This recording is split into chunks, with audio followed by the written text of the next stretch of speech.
Hey everyone, welcome back to my kitchen. If you are new here, my name is Comfort and today I'm cooking this quick and simple but super duper tasty tomato rice, which can be enjoyed as a one-pot meal or a side to any of your stews and curries or barbecues.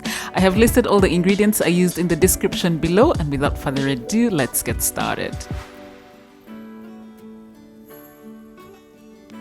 Alright, to your heavy based pan, add your oil and butter. Now the butter is going to reinforce the creaminess of the rice I'm using, but more on that later on.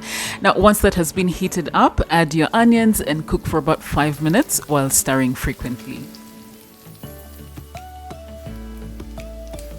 Add the aromatics. This is ginger and garlic paste. Cook for 30 seconds while stirring constantly. Next, add your chopped bell peppers. Now here I have pea eggplants or katukuma, which I really love for their health benefits and somewhat bitter taste. Feel free to omit these altogether or substitute them for garden peas if you like.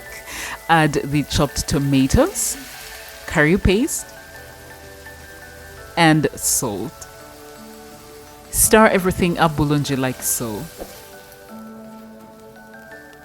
Now cover and cook for about 5 minutes or until the tomatoes are pulpy like this.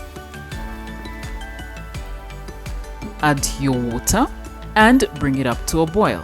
Now, while that is happening, I just want to talk about the rice that I'm using. This is Ugandan super rice. It's so fragrant and creamy when cooked, but it's also quite starchy. So it's important that you give it a really good wash to prevent it from over sticking together. I washed mine about 5 times. Yep, 5 times.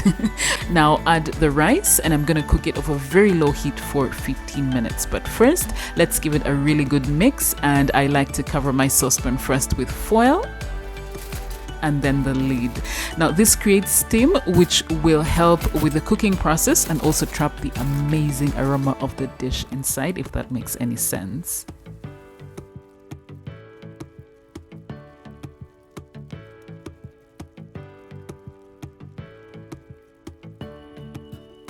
So this here is 15 minutes later. You guys, just take a look at this deliciousness.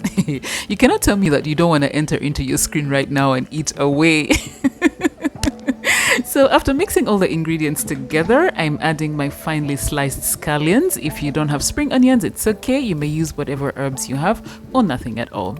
Give it another gentle mix and then serve it up.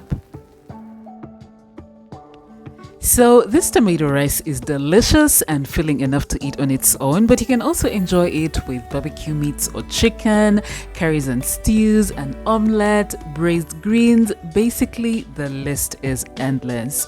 I want to thank you so much for watching today's video, which I hope you enjoyed, and until my next one, may the good Lord bless you.